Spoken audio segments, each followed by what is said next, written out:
Morning, guys. This is Mr. Sheets again from Shoals. I'm going to read you a couple books this morning. Hope you guys had a good day yesterday. So, like always, with permission from Scholastic, today I'm going to read Miss Nelson is Missing. The kids in room 207 were misbehaving again. Spitballs stuck to the ceiling. Paper planes whizzed through the air. They were the worst behaved class in the whole school. "Now settle down," said Ms. Nelson in a sweet voice. But the class would not settle down. They whispered and giggled.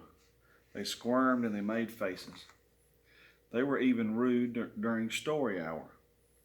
They always refused to do their lessons. "Something will have to be done," said Miss Nelson. The next morning, Miss Nelson did not come to school.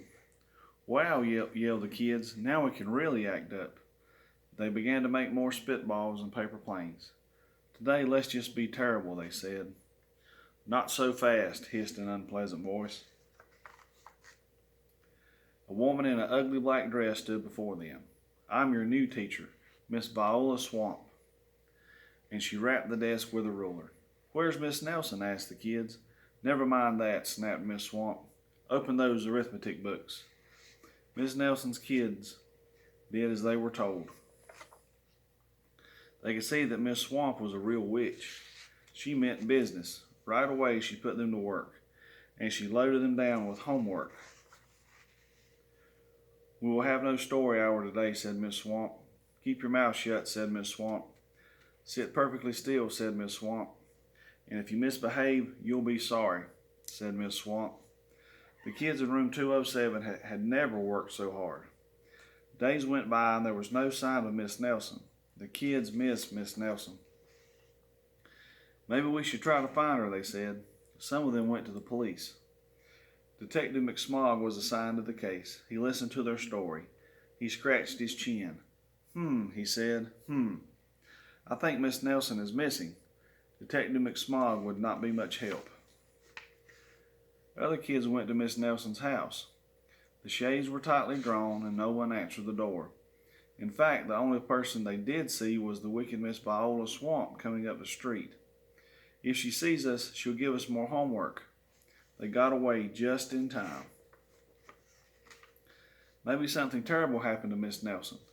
Maybe she was gobbled up by a shark," said one of the kids, but that didn't seem likely. "Maybe Miss Nelson went to Mars," said another kid, but that didn't seem likely either. "I know," exclaimed one know-it-all. Maybe Miss Nelson's car was carried off by a swarm of angry butterflies." But that was the least likely of all. The kids in room 207 became very discouraged.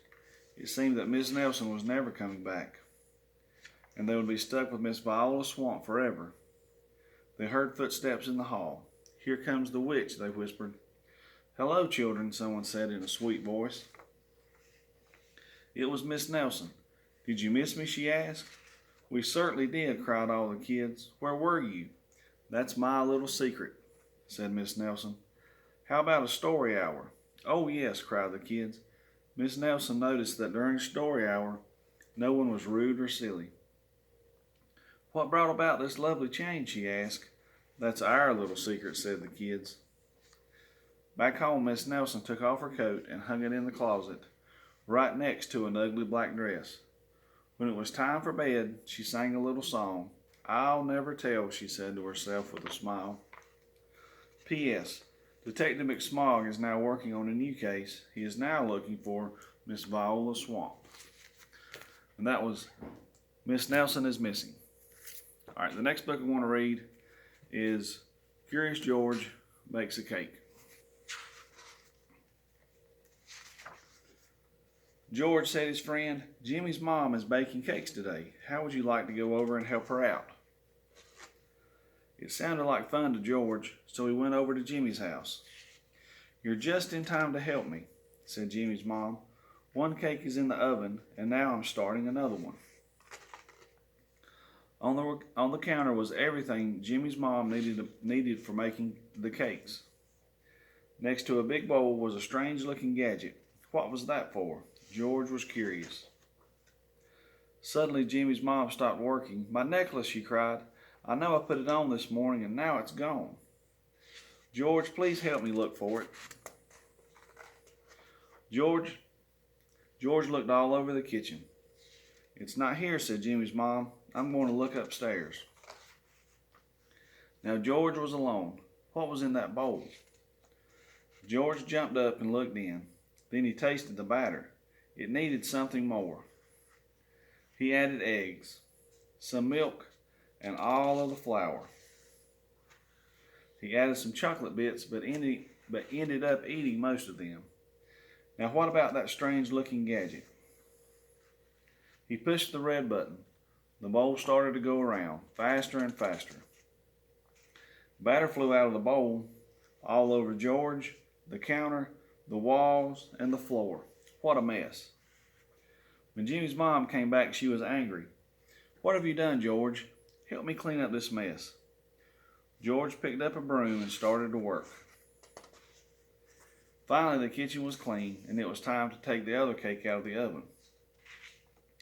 Jimmy's mom left the cake out to cool. "I'm going back upstairs to look for my necklace. Stay out of trouble," she told George. That cake smelled good. George took a little piece, and then a bigger one, and then one more. Before he knew it, half the cake was gone. But what was that? He saw something shiny. It was the missing necklace. He pulled it out, put it on, and then had some more cake. Soon Jimmy's mom returned. "George," she cried, "what happened to my cake?" But when she saw that George had found her necklace, she gave him a big hug. Just then, George's friend came in. "Anything left for me?" Jimmy's mom gave him some of the cake and told him how George had found her missing necklace. "Good job, George," said his friend. "You've been a real help." All right, guys.